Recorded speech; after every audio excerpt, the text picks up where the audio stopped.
Gazillionaire Jeff Bezos is widely quoted with saying this: "Your brand is what other people say about you when you're not in the room." We all know that building a brand is an important part of growing any business. But what about your personal brand as a leader? How do you know what it is, and what if you don't like what you see? From the Ramsey Network, this is the EntreLeadership Podcast, where we help business leaders grow themselves, their teams, and their profits. I'm your host, George Camel, and in today's episode, we're talking about building your personal brand, which connects to our business driver of, you guessed it, personal. Our guest today is Tim Newton. He's the Senior Creative Officer here at Ramsey Solutions, and he's an expert in the field of branding.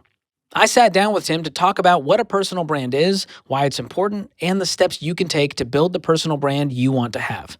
Then after our interview, Tim is going to coach some small business owners as they call in with their personal brand questions, so you don't want to miss that. Up first, let's jump into my conversation with Tim.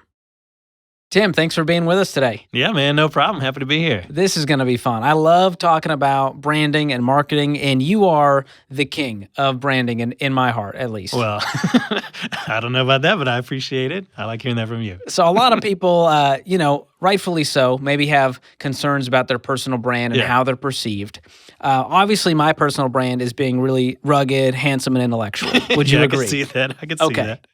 You can tell just if you're listening on the podcast, you feel it. You feel that. That's how I experience you. Yeah, that makes sweet. sense. Well, I want to just get the definition out there because people have a lot of feelings about what a personal brand is. So how do you define personal brand? Well, personal brand really is someone else's perception of you. Like it's basically what it is, but it's important. Like the thing is, I talk about personal brand all the time because the reality is we are always making decisions about everybody around us just based on how they walk, talk, dress. They're all unconscious decisions, but we're always making decisions about each other.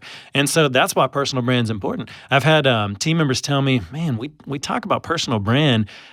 Is it really that necessary to talk about personal brand? Like, is it really that important? And I'm like, well, I see where you're coming from. But if people are making decisions about us every day, then there's something to personal brand. And when it comes down to it, if it's people's perception of you, a good personal brand equals opportunities. And it is. If you have a good personal brand, you have more opportunities. You have a bad personal brand, you get fewer opportunities. So whether we like it or not, we have a personal brand. Every one of us has a personal brand. So the choice is, do I intentionally make it what I want it to be, or do I just let it be what it's going to be? Because you are going to have a personal brand, but it comes down to opportunities because it's everybody else's perception of you.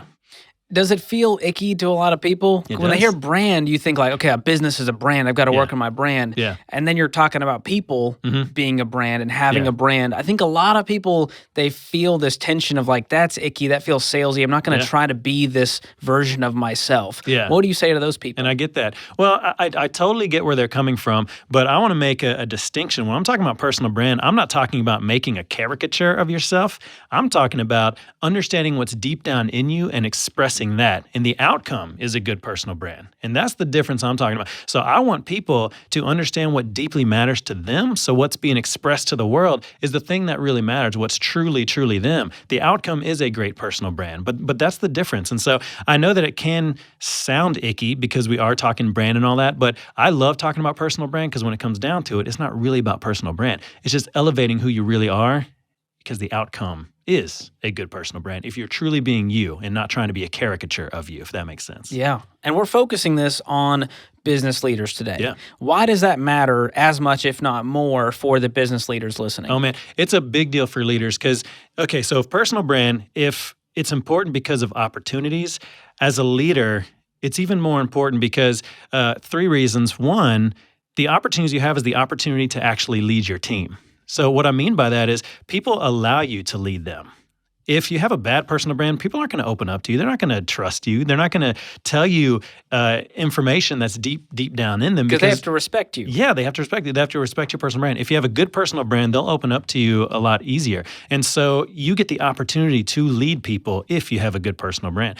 Another thing I'll say about personal brand for a leader is with a leader, your team takes on your personal brand. So it's not just about you anymore. Your team takes on your personal brand because other people around, they're looking at your team and they're associating your team with you. And so whatever personal brand you have, They're taking notes. the team is going to pick that up. Yeah, it's true.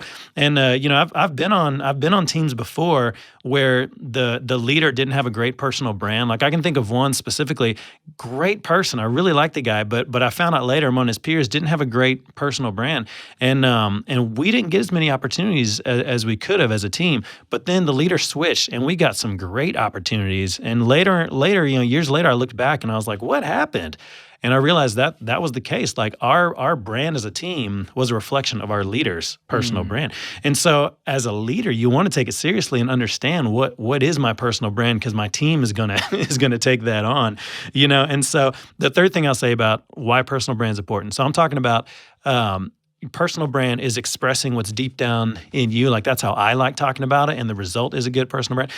If you understand who you are, what your brand is, how you're wired, that also gives you the opportunity to let go of the other things. And so as a leader, a lot of times we feel like we have to be great at so many things. And that's just not a reality. It's impossible. We're not meant to be well-rounded like that. We are wired specific ways, and we're also wired to rely on community, rely on the people who have strengths where we're weak, and they rely on us where we're strong and they're weak.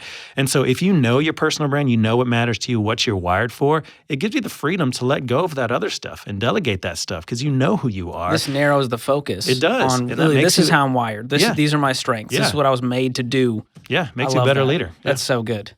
So here's the big question. Mm-hmm. Can you change a personal brand? Yeah, it's a great question. Yes, you can, but it takes time. It takes time. Brand, when it comes down to it, is meaning and trust communicated through experiences. That's what brand is, whether it's a product or service or a personal brand. That's what brand is, meaning and trust communicated through experiences. And so you need experiences, multiple experiences to communicate that meaning, because the trust that comes with it takes time. Trust is consistency over time. And so it takes time, it takes experiences for people to understand you and to see you. And so it does take some time. Jack Galloway, one of our board members, he said before that it takes about 6 months to change a personal brand, like for people to see you a different way. It takes about 6 months, but that's because you need multiple interactions and multiple opportunities for people to see your consistency. We trust people who are consistent. We trust people who are predictable. And so if you're changing your personal brand, you want to be consistent in that brand that you're creating with multiple experiences with somebody, but then it does change. Like I had a pretty rough personal brand about 10 years ago, because there was a time I was pretty angry. Some life stuff happened. I was pretty angry, and I had a pretty rough personal brand. I did. I look back and I've asked people, how did you experience me back then? And they were like, man, you were angry. We didn't really trust you with a product. You were quiet. Didn't really talk to a lot of people, and my personal brand was in a rough place. But I was able to turn that around. Like I woke up one day and I was like, what have I been doing? And I started just going a different direction and started thinking, no, I want to be perceived like this. If I want to be perceived like this, I need to do these things. I did those things, and my personal brand did change. And what people say about me now is very different than 10 years ago. But yes, it can change. It just takes time, and you got to be ready for that, but it takes time. So there's some self-awearness, there's some intentionality. You don't accidentally have a much better personal brand. Not accidentally. I mean, you can, I guess. If things happen, like the things that happened to me, I was angry about certain things going on in life. That anger went away, and so that anger wasn't part of my personal brand anymore. So there are things that can change, circumstances and all that can just change how you're experiencing things, and your outcome could be different. But if you're intentional about it and know what you're going after, you can create the personal brand to some extent, because it's still other people's perception. You can't control all of that. But to some extent, you could be intentional about it. Because I remember when I woke up from that fog, I remember thinking, what am I doing? I wanted to be a leader in this stuff. I want to be a leader. I'm not acting like a leader. Like I woke up and I had a vision for what I wanted to be. But that vision, it wasn't something that was unachievable. Like that vision was knowing how I was wired. And when I knew how I was wired, I saw a vision for what I could be. And I said, no, if I'm going to be that person, I need to make changes. Like I need to dress different. I need to act like this. I need to act like this. And so, yeah, you do need to be intentional. And if you're intentional about it and you have a plan, you can create a good personal brand. But again, it's more just lifting what's naturally in you, how you're wired, and what matters to you, what really gets you going in the morning. That stuff. And it seems like once you have that vision, you can't really unsee it. It's Yeah. hard to go like, well, I'm just going to ignore that. Yeah. And so I love this whole idea of creating that vision and changing that personal brand. I bet many people listening, if they're honest, they're not where they want to be. They may not have a terrible personal brand, but they may go, there are some tweaks I need to make. I really need to dial in and focus on how I'm wired. Yeah. So I want to walk through this process, this framework that you have to help the listeners walk this out. So let's talk about step one.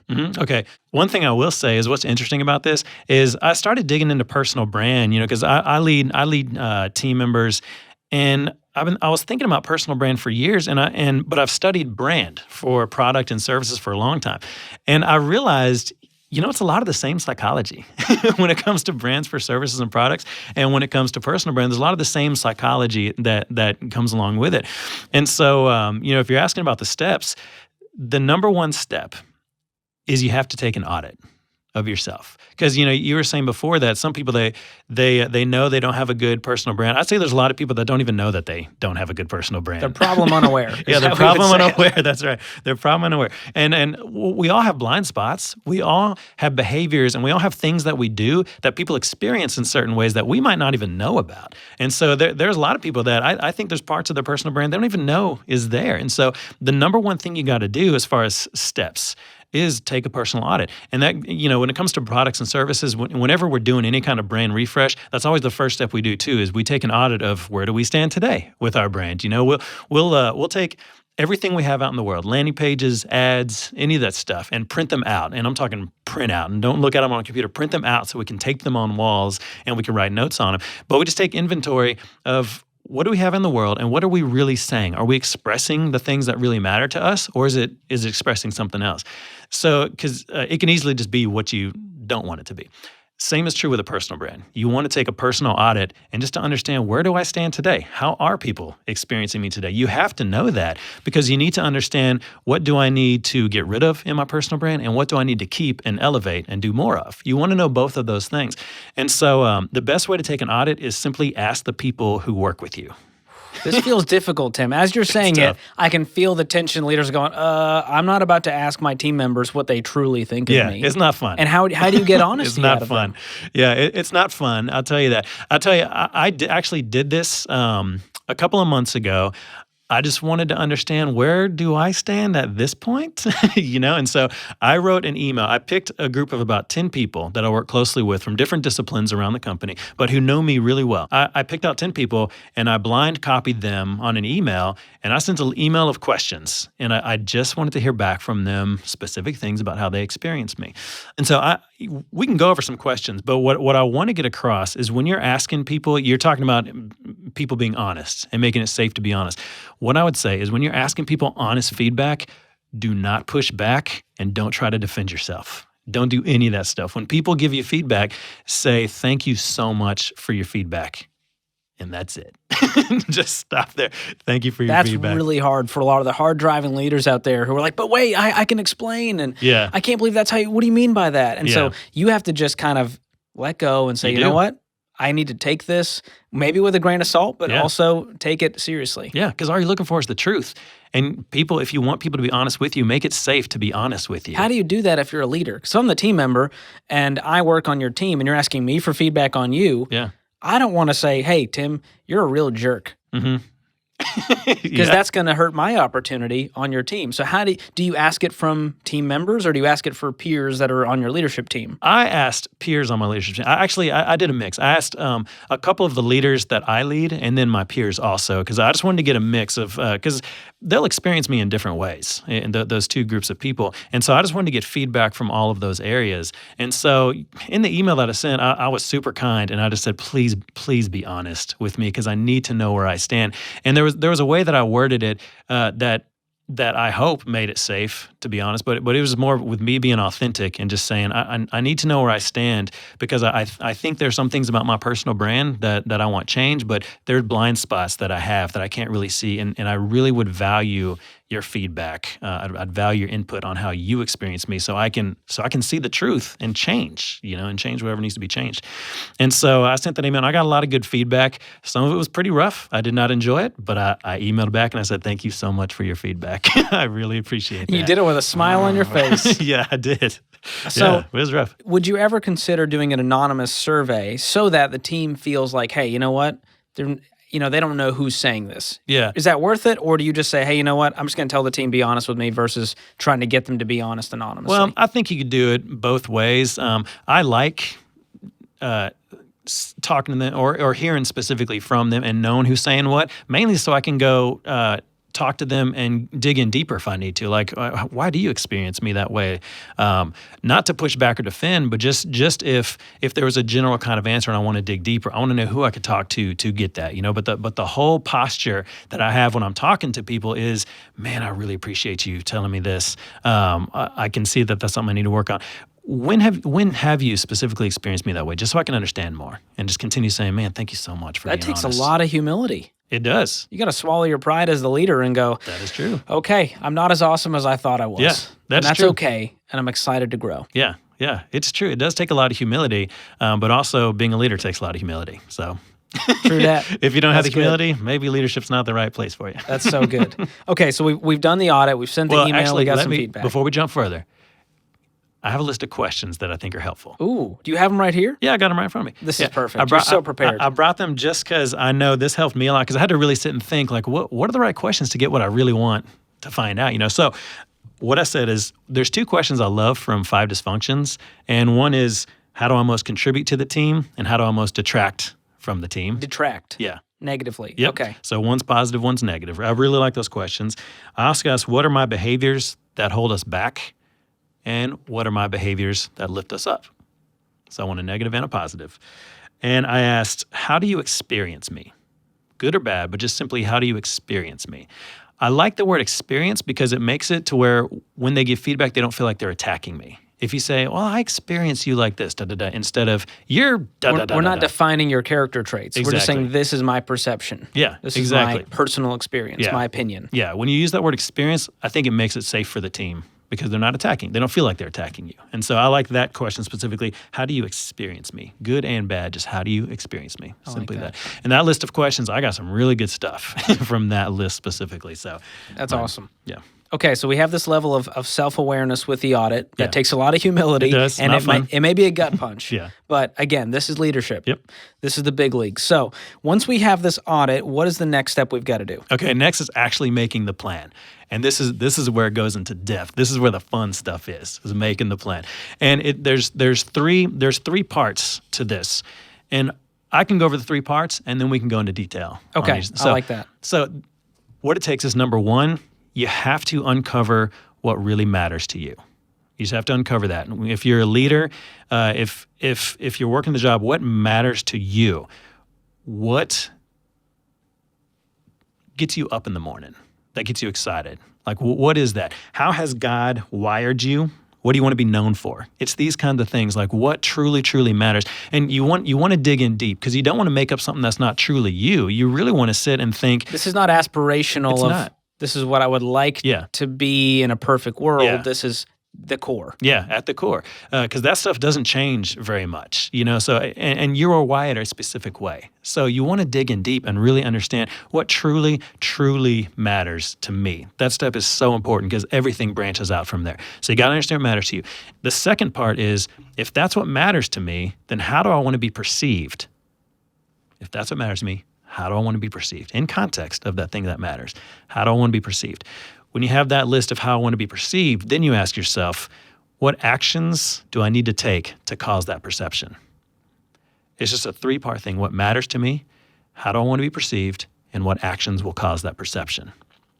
That's okay. Awesome. And this is all, let me let the listeners know, it is linked in the show notes. So if you want to follow along, it's a great visual. And I want to call out, you're giving us the secret sauce here, Tim. This is the exact formula we use for all of our businesses, our personalities. They all go through this process to refine their identity. Yeah. And so this true. is huge. Thank you for sharing this with us. It's no problem. Well, this is the reality. Every way that we dress, every way we walk, every way we talk, all of those things are an expression of internal values. Whether we're thinking about it or not, we are acting and dressing the way that we do based on internal values. That's just how it is. And so if you understand that, and you understand that that's the psychology of it, of what's going on deep down, you're just expressing what's inside, then understand what's inside. So what you're expressing on the outside is a good reflection of that. Because when it comes down to it, if people are making unconscious decisions about you all the time, then you want to be intentional and try to make it to where they're making the decisions you want them to make about you. And you do that by understanding what's at your core so you know how to reflect it on the outside.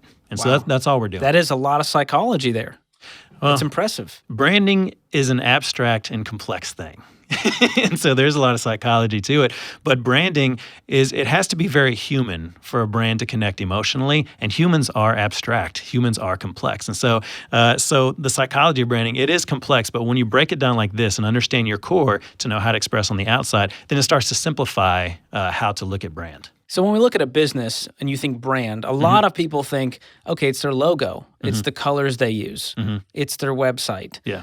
But that's not how you see brand. That may be the expression of that brand. Yeah. That's the final it's the part. identity. Yeah. But we kind of have to reverse engineer that and go, okay, is there actually some heart behind this? Or is this based out of our values, our core beliefs? Yeah. Are people perceiving us the right way based on a logo and some colors we slapped on the website? So it takes a lot of thought and intentionality. It does. Even behind the colors that we use for EntreLeadership or for Financial Peace University. Yeah. So walk us through this kind of reverse engineering, and it all starts with these core beliefs. So do you write these on a whiteboard? What's the process for getting these beliefs out there? Yeah, that's what I do is I write them on a whiteboard. And, I have mine that I wrote down that I can share. This will help us a ton. Yeah, please. of what this means to me. But I do. I love sitting down with a team when I'm talking about brand, or sitting down with an individual if I'm talking about a person, and just start uncovering what are those things that matter, And one of my favorite questions is, what makes you angry in the world? That's one of my favorite questions because, Chip Dodd, he talks a lot about emotions, and he says that anger is the only emotion that causes change. And so if you want to change something in the world, then what's that thing that flat out makes you so mad? If you start uncovering that, you can see, probably because that matters to me a lot. That's one of my favorite questions. But how has God wired you? That's one of my favorite questions. Like, what do you know about yourself, of how you are wired? That's a good question. What gets you energized in the morning? What gets you excited? What do you want to be known for? These kind of questions. So when I dig into myself and I ask myself those kind of questions, one of the main things that matters to me, I got 3. And like I said, when the listeners, when they're doing this exercise, just try to come up with 3. Don't try to come up with 20, because then it gets too complex. Then what are you known for? But try to come up with 3. For me, for my personal brand, what really matters to me, number 1, is brand. That's number 1. I believe in the power of compelling brands. If you build a compelling brand, you can change the lives of people if you connect emotionally with a compelling brand. So branding matters so much to me. The second thing that matters so much to me is excellence. I think we've talked about Enneagram on here before. I'm an Enneagram 3. I like winning. I like achieving. You want to look good doing it. Yeah, excellence is a big part of that. And so when I really dissect how I am wired, excellence is really important to me. And doing things with excellence, really, really important. But the third one is serving. Like, serving my team is so important to me. I know that the team feels valued and that we get so much more done when I am serving, when I'm letting go of myself and serving. I know that deep down in my core. So those are the 3 things that matter the most to me when it comes to my job: branding, excellence, and serving. Those are the 3 things core to me. So if I take those 3 things and I start asking, okay, if those are 3 things that matter most to me, then how do I want to be perceived? So if branding and creating great brands is core to who I am and what I love, what gets me up in the morning, gets me going, and how I'm wired, how do I want to be perceived if that's what matters so much to me? How do you think, if you had to throw a word out there? I think you'd have to be an expert on branding. Boom, that's exactly what I wrote. Expert. I want to be perceived as an expert. If that's what matters to me, I want to be perceived as an expert. So I just write down expert. All right. Great. Second one, excellence. If excellence matters so much to me, how do I want to be perceived? The word that I wrote down is reliable. If everything's excellent, I want people to see me as reliable. I want them to know if it goes to Tim, it's going to be done well. I want them to rely on that. I want to be seen as reliable. I want to be perceived that way. The third one, serving. If serving is what matters to me, how do I want to be perceived? If I'm serving well, I want to be trusted. I want to be trustworthy. That's how I want to be perceived, trustworthy. So if brand and excellence and serving is what matters, how I want to be perceived is expert, reliable, and trustworthy. Okay, does that make sense? Yeah, that's good. All right. After that, It's the third part here, the final piece. Yeah, this is the thing. What I like about this framework is nobody is telling you what to do. You create your own action steps for what to do to cause that perception. And that's what I really like about this, because nobody's is going to be the same. And it shouldn't be. We're all very different from each other, so it shouldn't be the same. So my action steps, if I want to be perceived as an expert, what would it take to be perceived as an expert? Like, what would you say would it take to be perceived as an expert? You would have to have this level of, I guess, professionalism in everything you do. Yeah. To where you're seen as a teacher, a guide. Yeah, that's a great answer. So I have research and teach. I have that as one of my things. So I wrote down, well, if I'm going to be perceived as an expert, I should probably read about one brand and marketing book a month. I should probably do that. And then I should probably be teaching people the stuff that I learn. Get in front of people and teach that. You learn way more when you actually have to teach it. And so I wrote down, well, I need to research and teach. I also need to guide teams in their brand, and I need to speak up in meetings when brands are off. I need to do those things. So I have those action steps around expert. For reliable, if I want to be seen as reliable, I wrote down for myself, I want to dress well. I actually made that decision years ago. I said, I want to be seen differently, and I did want to be seen as reliable. So I made a decision, I'm going to wear collar shirts to work every day. And I'm not saying there's anything bad with wearing t-shirts and all that, but I made the decision for myself. If I want to be seen as reliable, I'm just going to choose to wear collar shirts and just do that every day. So I'm always wearing a collar shirt like this, You look great. Thank for dressing. I appreciate it. I also, if I want to be reliable, I wanted to be good at presenting. And so I've worked really hard over the years at being comfortable on stage and being comfortable in front of a room and presenting things, because I know that is going to make people believe that I'm reliable if I'm presenting myself really well. Which you did at one of our recent EntreLeadership Conferences. It was fantastic. It's always a fan favorite, I got to say. Well, including me. I'm always sitting there taking notes furiously. I'm like, I've seen this talk 4 times and it's still so good. I appreciate that. Well, what's interesting is, if we're talking about personal brand, the things on my list, researching and teach and presenting, those are part of the personal brand. I made a decision years ago, I want to be good at those things.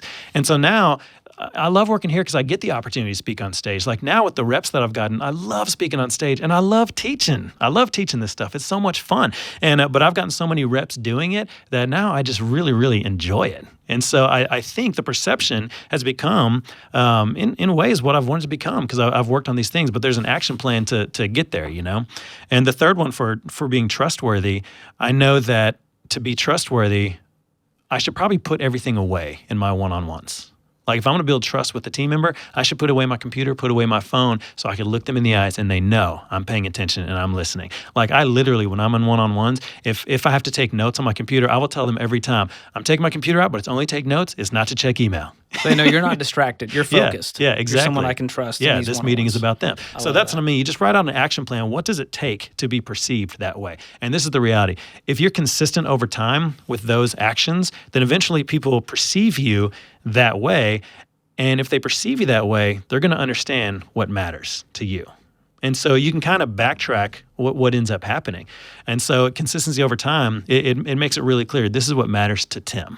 And this is what he's known for, and you just end up with a good personal brand. Yeah, that's a great framework. I'm excited for the listeners to go through this, come up with that action plan, and once they do the action plan, they're still not done. Yeah, that is correct. You say there's a step 3 here. There's a step 3. Well, let's say there's a 2B real quick. Let's say there's 2, and this is a simple one. When you have those perception words, something I really like to brainstorm is, who do I know that is perceived that way? Ooh, I like that. And then just talk to them and see what patterns do they have in their life that created that perception. They probably don't consciously think of what caused that perception. They just are that way. So if you just sit down with them and understand what are patterns in their life, that can help you to create your action plan. So who are the leaders that you want to model? Yeah. And then talk to them if you can and say, hey, what are the habits that you have? Yeah. What are the actions you've taken, whether they're intentional or unintentional, Yeah. to have this personal brand? Yeah. Like this expert one, there's a couple of guys we work with. I see them as an expert in their field. So I've spent time with them and understand, how did you become such an expert? And so that helps me create my action plan. Well, if that's what they did to be an expert, I should probably do a lot of those things too. So when you're zeroed in on that perception that you really want to go for based on what matters to you, then you can zero in on the right action plan to make that perception happen. So just a small thing, but I love that. Call that's 2B, important. Right? That's important. So this final step Yeah. is to actually kind of have people see these actions, right? Yeah. This one's an uncomfortable one also for people, because I say step 3 is visibility. And they're like, no. Because a lot of people on my team, what comes to mind is I got to be on stage and talking in front of hundreds of people to be visible. And that is not what I'm talking about. But let me ask you something. If you change your personal brand, but nobody sees you, did your personal brand actually change? Oh, this is one of those if a tree falls in the forest. Exactly. Oh my gosh. Yeah, exactly. Did your personal brand actually change if nobody saw you? No, because it's all about other people's perception of That's me. right. You know, I said earlier, brand is meaning and trust communicated through experiences. If there aren't any experiences, there's no opportunity to communicate meaning and trust. Yeah. So your personal brand doesn't change. So visibility, it's a really important part of this. But I'm not talking about being on stage, you know, and being this high charisma stage person. I'm not talking about that. Because just like with brands of a product, you have brands you see ads for that Sunday, and it's all about eyeballs. I'm not talking about that. I'm talking about the brands like Publix and Nike who are just going after emotion and letting you know, I know you. I know where you are. You know, I know how you're feeling. Like that's what those kind of brands do. And it's more that kind of thing. And so there are ways that you can be visible without being the loud guy, you know, in all the meetings. Some of them is when I meet with my leader one-on-one, I let him know what's going on and what I'm doing, what I'm thinking about, you know. And so I trust that my leader, he is creating opportunities for me and with me. I know that that's happening. So I just explain to him what I'm thinking about and what's going on. Another good way is there's some leaders around here I know are really good at just pulling people aside in the hallways and saying, hey, I was thinking about this thing. And they just start talking about, that's another good way to be visible is when other people see how much you care, just by pulling them aside and say, hey, I was thinking about this thing. Let me get your thoughts on this, you know. We have some opportunities around Ramsey where you can do some non-fatal areas to be in front of people. Like we have a coffee house that we do every 2 weeks, and it's you just do a 30-minute talk in front of the creative and marketing team, and it's a non-fatal place where you can get some reps, but it's also a great way to be visible. But even when you speak up in meetings, like if you know what matters to you, then be thinking about that and speak up in meetings when it comes to that. Like, those are all ways to be visible, but you have to be visible for your personal brand to actually change. So it's not about being the loudest in the room and showboating. You know, this looks different for every business owner. They have, you know, different scales of teams. Maybe they have 2 people or 5 or 10 or 20 or 50. Yeah. Mm-hmm. And so finding those opportunities where you can share that opinion and they go, wow, Tim really did his research on that. Or you deliver the project or the file and they go, wow, Tim really put some work into this. And what I found is usually they talk about you behind your back in a good way. Mm-hmm. They go, man, you got to see this presentation Tim did. Yeah. It's absolutely incredible. Yeah. So other people, there starts to be a buzz about you and your work because of those pieces getting dialed in. Yeah, and really all you're doing is just expressing the thing that really matters to you. Like when you are doing that and you zero in on what matters and you put a lot of care into that, the outcome, that's what I mean, is a good personal brand, you know? And so instead of trying to be great at everything, if you zero in and say, these are things that really, really matter, and you show so much care for those things that matter, people will notice that. And the perception of you will change, or it'll become what you want it to become, and that is personal brand. But it's less about creating a great personal brand, but more elevating who you are and how you're wired. When you're zeroed in on that, the outcome is a good personal brand. That feels a lot less icky to me. Yeah. I like that. Yeah. So what are the next steps that, you know, the small business owner, the leader can take who's listening to actually put this into practice? Because we said it can't happen tomorrow, but there are steps that we can take. Yeah.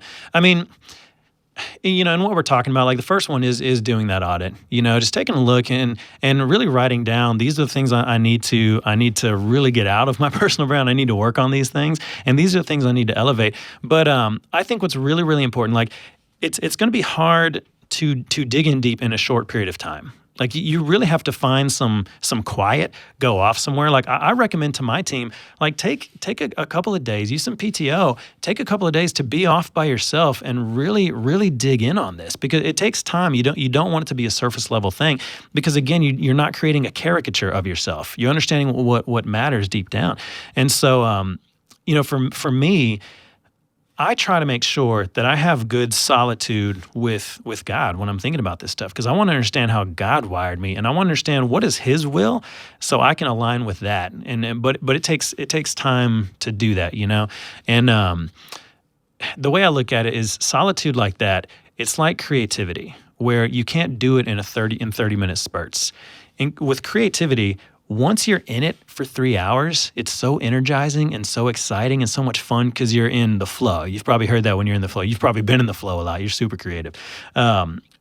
It's called the flow. And I find solitude that same way, where it's difficult at first. Like the first 30 minutes is difficult. But if you can get past that 30 minutes and get to the real silence of things and get past all the thoughts and get to the silence, you can really start uncovering what is deep down. And that's when you just start writing notes. And you can start finding patterns. Just write all kinds of notes in a journal.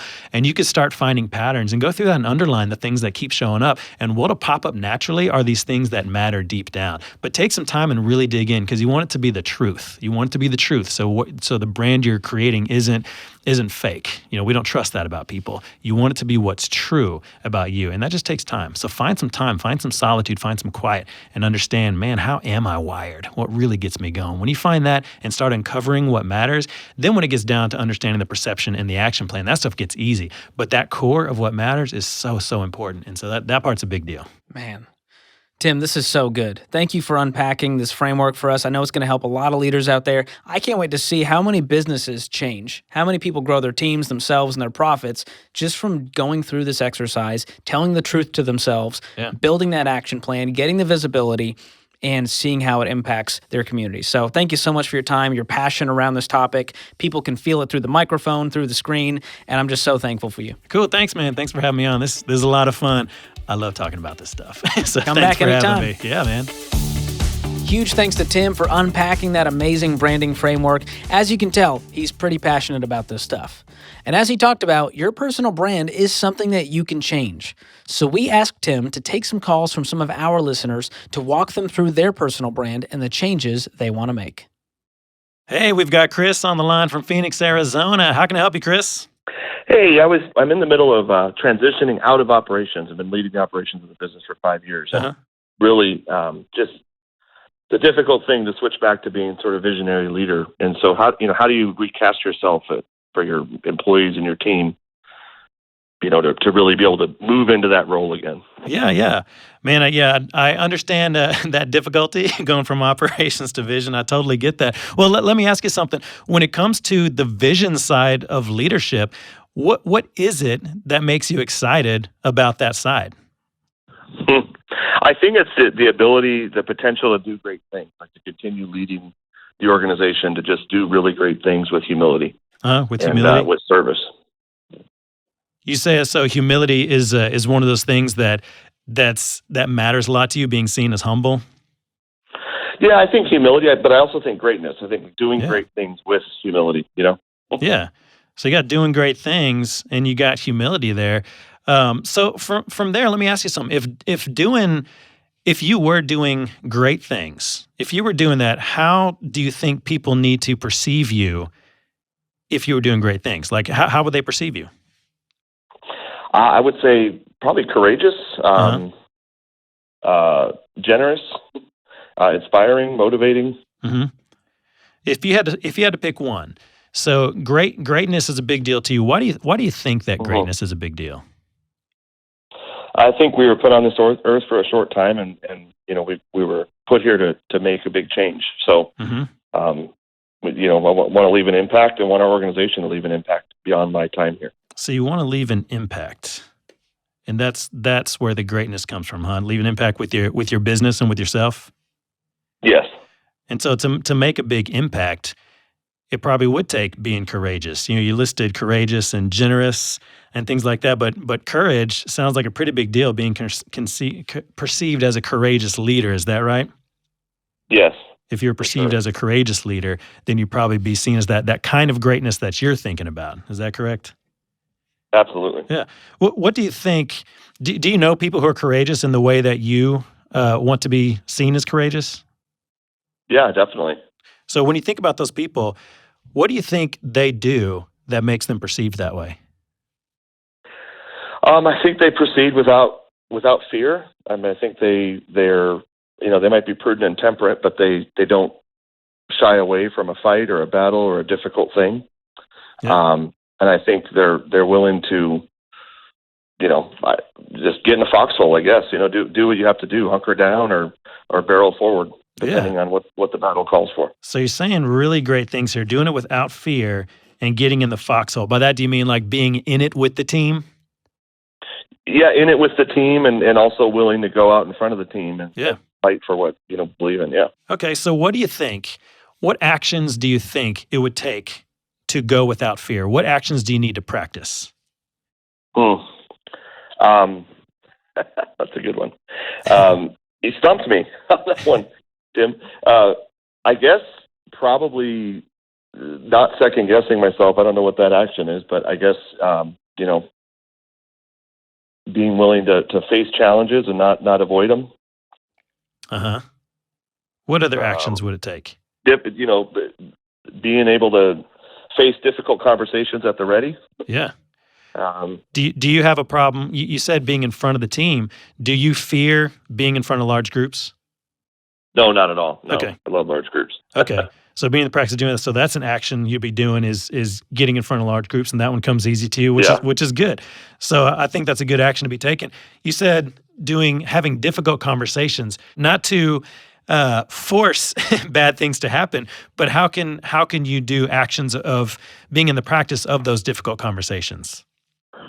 I think sometimes I wait too long. Like, you just kind of avoid it or hope you don't have to have it or let someone else have it. So I think just being willing to just go at it right away. It always seems easier when you do it quicker, right? Yeah, that's right. Okay, so getting in front of the team, doing the action or doing the conversation quickly and not hesitating on it.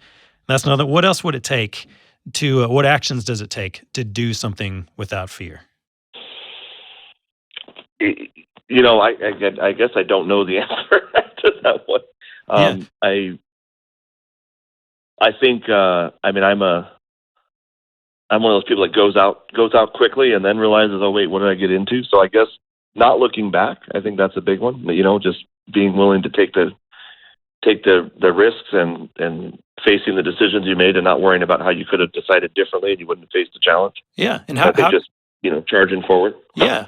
And how? So if you have a hard time looking back, how can you let go after something happened? How can you practice that of letting go? What would it take to do that? I think probably assessing, doing the postmortem to say, okay, well, here's what we could have done differently. Yeah. Owning that and then just moving on and just saying, okay, in the future I will X before I make these decisions. I think is something I'm trying to learn now. It's just how to absorb those lessons, but then not just keep looking back, but look forward with that knowledge and with that wisdom that you've gained from that lesson. Yeah. So this is great, Chris. So what we've listed out is an action plan. Like we have being in the practice, get in front of the team. That one comes easily to you, which is good. Having those difficult conversations in the moment instead of waiting, and doing an assessment after decisions so that you can let go. What I would do. So once you have these action steps, I would list those things out and check them periodically and just ask, how am I doing on these action steps? Because the reality is, Chris, if you're practicing these action steps, what it's going to do, it's going to cause that perception that you're looking for of being courageous. And if you're practicing that and you're starting to be perceived as courageous, then what that ends up with is you doing great things. If that makes sense. So we're backtracking now. The actions are the expression of doing great things, which is what really matters to you. And so, Chris, from here, what I would do is I would just continue digging in and understand when it comes to this visionary side of leadership, what are the other things that matter so much to me? And try to come up with 3. So I think the greatness is a great one. Try to come up with 3, and then figure out, okay, if that's what matters, how do I want to be perceived? And if that's how I want to be perceived, what are the actions that I need to do to make that perception happen? List down those action steps, and then just check yourself periodically, like daily or weekly, and say, am I doing these things? Because if you're doing those things, then you will create the personal brand that you really want as being seen as that visionary leader that you want to be seen as. Does that make sense? Yeah, it does. That's great. Awesome, man. Well, thanks for calling. Hope that helps, and good luck, man. All right. God bless. Thank you. All right, next up, we got Jessica from Portland, Oregon. Hey, Jessica, how's it going? Hey, it's good. How are you guys? Oh, man, we are doing great. I'm excited to talk to you. What can I help you with? Well, so as a Christian owning a plumbing company, how can we best show the love of Christ in real and practical ways? How do we express our core values without coming off preachy or weird or? Yeah. Do you know what your core values are? We sure do. Okay, what are those core values? Fanatical integrity, passionate service, and continual growth, improvement. And improvement, you say? Yes, continual improvement. Being growth oriented. Okay, so growth. I'll put down growth. I'm just writing these down. So what I heard, the major words that I heard is integrity and passion and growth. Right, passionate service. Passionate service. Yep. So that service side of things, which even when you say those, the integrity side, the passionate service, and growth, like those aren't obviously like a Christian thing, but they are Christian values, just kind of under the surface, which is great, because then you could take a look at that and say, all right, integrity, passionate service, and growth. Those are really, really important to me. So let me ask you, when it comes down to that integrity side, if that's what matters so much to you, how do you want these businesses to perceive you, or these customers, I should say? Trustworthy, I think. Trustworthy? We want to be trustworthy. Yeah.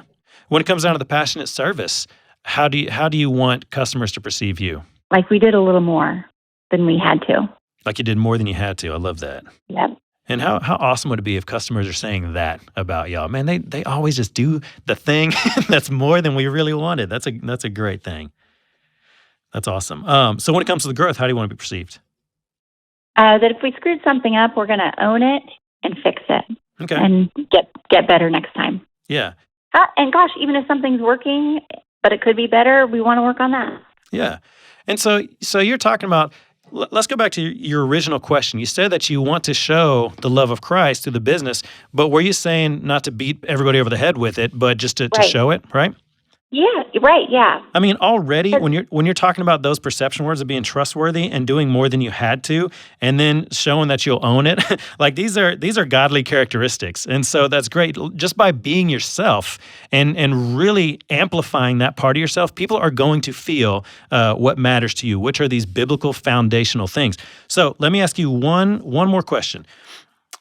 When it comes to the trustworthy side, what actions do you think you need to take as a business for people to see you as trustworthy? What would those actions be? We could be timely, showing up when we say we're going to show up. Yeah. We could be teaching our customers so that we're not just selling them something, we're telling them about what's going on with the problem, so that they know we're not ripping them off. Yeah. And we can be patient because some people need more teaching than other people. Yeah. Okay. What about the doing more than you had to? What actions would it take to be seen that way, that y'all are the ones doing more than you had to? I think being perceptive about what's going on in people's homes. Mm-hmm. So we work with a lot of, we're in a lot of homes when it's just mom's home with the kids. So being friendly, and we have these junior plumber stickers that we hand out, so we can hand those out to the kids and take the trash out on the way out, or just engage, pet the dog, engage, listen, be perceptive. Yeah, that's great. Let me ask you the last one. That y'all will own the problem. What actions can you do to practice being the ones who own it? We could solicit feedback, and then listen to it. Yeah. And I think also we could celebrate what we want to replicate. If it's working, let's push on it. Yeah. And so what I would do, so you have your ways that you want to be perceived, and you're easily listing actions that you can take. So if I were you, I would take these actions that you want to take, I would list those down, and I would get to the team and say, what can we practically do to make these actions happen? Because like you're talking about teaching customers, that's one way that you would show being trustworthy. So brainstorm with the team, what can we do to teach customers? Are there any kind of printouts that we can design that teaches them about the plumbing services? Is there anything we can put on the website that teaches them? Can we make YouTube videos that teach them? Like what ways can you think of that teach the customers more than just the problem that they're trying to solve? And like you're talking about asking question or answering questions that's more than the thing they're asking for. How can you equip your team to be able to do that? And soliciting feedback, like what kind of things could you do brainstorming as a team that would solicit feedback and help you celebrate? Once you start getting those things down, this is what's going to happen is like now you're tactically creating things that can be done. And these tactical things that are happening, what it's going to end up doing is causing the perception that you want to have out in the world. And if people are having that perception out for you in the world, what they're going to understand over time is what really matters to you is integrity, passionate service, and growth. And that's really the point. When it comes down to a brand like this, you need to understand what's at the core, which you all seem to know what's at your core. So that's great. So all we're doing now is listing action steps that you could do to express that, because once people experience that over time, what they're going to learn is what's at your core. And through that, they're going to feel the love of Christ through how y'all are doing things. I promise you that's what's going to happen. But you have to be intentional about creating those action steps and just checking in with the team. Are we doing this? Are we doing this? And are we doing this? How well are we doing this? And checking with them on that. But if you have that action plan, that's what's going to end up happening is people will see the love of Christ because those core values are biblical. And so go ahead with that kind of plan and keep brainstorming with your team to create those actions, and you will end up with the brand that you want. Great. Thanks a lot. Yeah, no problem. Good luck. Thanks. Thank you. As Tim talked about in today's episode, you have a personal brand, whether it's been intentional or not. So why not do it on purpose and take control? To do that, you can download and fill out the personal brand identity map that Tim and our team have put together and make a plan for your personal brand. To get it, just click the link in the show notes. Hope you enjoyed today's episode of the show. If you did, leave us a review and subscribe so you don't miss the next one. And if you're a small business owner with 2 to 200 team members, we want to hear what you think of the show, what you like, what you don't like, and what we could do better. You can give us your feedback by clicking the link in the show notes to schedule a call with Tim, our producer. If you want to keep up with us on social media, you can always follow us at EntreLeadership. This episode was produced by Tim Hull, edited by Jacob Harrison and Bob Borquez, and mixed and mastered by Will Rudder. I'm your host, George Camel, and on behalf of the entire EntreLeadership team, thanks for listening. Until next time, keep learning and keep leading.